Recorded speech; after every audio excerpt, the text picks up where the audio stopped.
बिस्मिल्लाहिर्रहमानिर्रहीम। आज की बात में हम बात करेंगे ज़ाविया की बात करेंगे, इशफाक साहब की बात करेंगे। तो इशफाक साहब पे हमने एक सेशन कर चुके हैं आधा।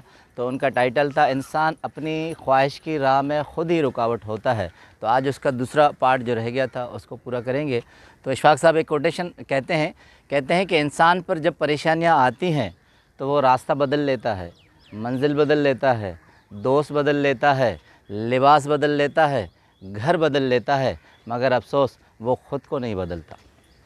तो अब चलते हैं कि इंसान किस तरह अपनी ख्वाहिश पे। तो इशफाक साहब कहते हैं कि आप जब भी ख्वाहिश कोई करें तो उसके लिए रास्ता छोड़ दें, उसके आगे खड़े मत हों। उसके लिए उन्होंने मिसाल दी थी कि पुराने ज़मानों में जिस तरह बहुत ज़्यादा ट्रेंड था खतूत का, तो कहते हैं जब आप ख़त एक डब्बे में बॉक्स में डालेंगे तो आप वहाँ से अपने रास्ते पे चल दें। अगर ये ख्वाहिश हो कि वो ख़त कहाँ जाता है, आप खड़े रहेंगे, कब डाकिया के निकालेगा, कहाँ ले जाएगा, तो इस तरह न ख़त मुल्तान पहुँच सकेगा, ना आपकी ख्वाहिश पूरी हो सकेगी। तो इसके लिए मसनवी रूमी से मौलाना रूम का एक बड़ा ज़बरदस्त एग्जांपल देते हैं।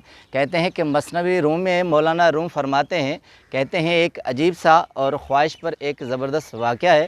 कहते हैं एक शख्स था, तो उसकी बीवी ने ख्वाहिश की कि मुझे कोई कीमती तोहफ़ा दो। तो कहते हैं उस खावंद की भी बड़ी ख्वाहिश थी कि मैं उसे कीमती तोहफ़ा दूं, जिस तरह ज़माने में होता है, मोहब्बत होती है। तो कहते हैं उसने बड़ी कोशिश की मगर कोई ऐसी कीमती तोहफ़ा न ले सका, न उसकी इतनी इस्तेदाद थी। तो कहते हैं आखिर मोहब्बत के हाथों मजबूर होकर और ख्वाहिश के हाथों मजबूर होकर उसने सोचा कि मैं चोरी कर लूँ।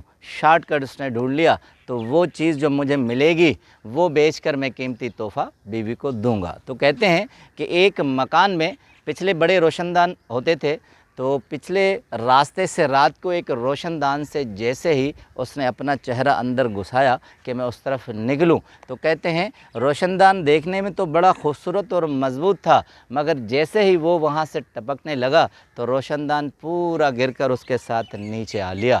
तो जहाँ वो चोरी करना चाहते थे उस घर में रोशनदान के साथ गिर पड़े, सख्त चोटें आई, तकालीफ आई। घर वाले तो जाग गए, मगर इसने उल्टा कहते हैं गुस्सा किया कि ये किस तरह का रोशनदान आप लोगों ने लगा रखा है। मैं तो मज़बूत और ख़ूबसूरत समझ रहा था, मगर ये इतना ज़ईफ़ और कमज़ोर निकला। मैं आप लोगों के ऊपर केस करता हूँ। कहते हैं बड़ी अजीब सी बात थी। काज़ी वक्त के पास दूसरे दिन गए और कहा कि इस शख्स को फ़लाँ घर में बुलाइए, मैं चोरी करने गया था, मगर जैसे ही रोशनदान टपका हूँ तो रोशनदान बमा मेरे साथ गिरा है, मुझे सख्त चोटें आई हैं। अब मौलाना रूम कहते हैं कि ये मामला तो अलग कि वो चोरी करने के इरादे से गया। अब काज़ी वक्त देखें, उसने कहा कि तुम्हारी पहले चोटों का मदावा किया जाएगा। तो उस शख्स को बुलाया गया जिस घर में वो चोरी करने के लिए गए थे। कहते हैं उस शख्स ने कहा कि आलीजा, मेरा क्या कसूर, ये काम तो मिस्त्री ने किया था, मेमार ने किया था, मैंने तो कुछ भी नहीं किया था। आप उसे कहें, मैंने तो उल्टा ख़र्चा दिया था, उसने बनाया था। तो कहते हैं कि फिर दूसरे दिन अदालत लगी, नोटिस इशू हुआ और उस मेमार मिस्त्री को बुलाया गया।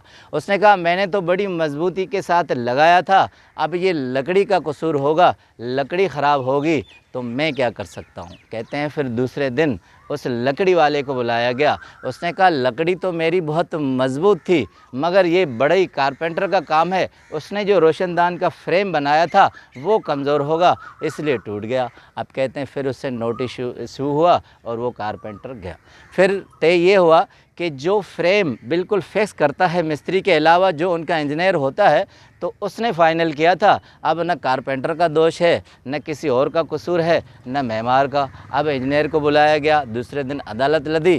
काजी वक्त ने कहा बड़े नालायक आदमी हो, इतनी सख्त चोटें आई हैं, घर वाले ने घर बनाया है, पैसे खर्च किए हैं और तुमने ये कारकर्दगी दिखाई है। तो उसने कहा देखें जी इंजीनियर ने, मैं जब फाइनल टच ले रहा था ऊपर से, तो अब सच्ची बात है अदालत में आ गया हूँ, कसम भी खाली है, झूठ बोला नहीं जाएगा। मैं जब फाइनल टच दे रहा था तो नीचे मेरी नज़र गई थी, एक खूबसूरत औरत गुज़र रही थी, बहुत तेज़ तरार कलर उसे पहना हुआ था। वो मैरून कलर देखकर और उस औरत की तरफ मेरा ध्यान चला गया, मैं उसकी तरफ देखने लगा और फिर वहाँ से मेरी कोताही हो गई।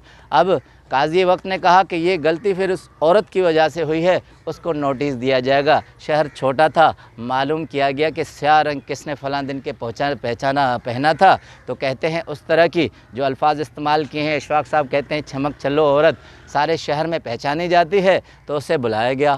اب کہتے ہیں دوسرے دن جب وہ عورت آئی تو اسے کہا تمہاری وجہ سے اتنا بڑا نقصان ہوا ہے، اب تم اس کا ازالہ کرو۔ اس عورت نے کہا جی میں تو پھیکے پھیکے رنگ پہنتی تھی، ڈل کلر کے پہنتی تھی، میرے خاوند نے ایک دن کہا کہ یہ ڈل کلر تمہیں اچھے نہیں لگتے، تم تیز رنگ پہنو۔ اب میرے پاس تو کپڑے تھے نہیں، میرے خاوند کے پاس بھی پیسے نہیں تھے، اس نے کیا کیا، شہر سے تیز رنگ میرون کلر لے آیا، اس نے خود ہی ڈائی کیا اور مجھے پہنایا۔ اب قاضی وقت نے کہا تو یہ سارا قصور تمہارے خاوند کا ہے۔ اب جب خاوند کو نوٹس دیا گیا تو اب حیرت کی بات کہتے ہیں وہ خاوند وہی چور تھا جس پہ چوکھٹ گری تھی۔ اب اشفاق صاحب کہتے ہیں کہ دیکھیں انسان جہاں بھی جتنا بھی چکر لگائے گا، گھومے پھرے گا، خواہشوں کا مداوع کرے گا، ازالہ کرے گا، خواہشیں کرے گا، وہ وہاں خود ہی کھڑا ہوگا۔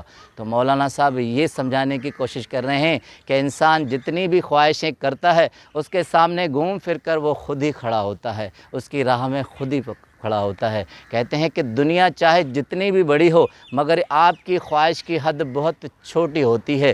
آپ اس دنیا میں کہیں بھی گھومیں گے مگر خواہشوں کے سرکل میں خود ہی وہیں کھڑے ہوں گے۔ اس لیے اگر آپ خواہش کریں تو اسے راستہ دیں، اس راستے میں آپ کھڑے مت ہوں، تبھی آپ کی خواہش پوری ہوگی۔ آپ کا بہت بہت شکریہ۔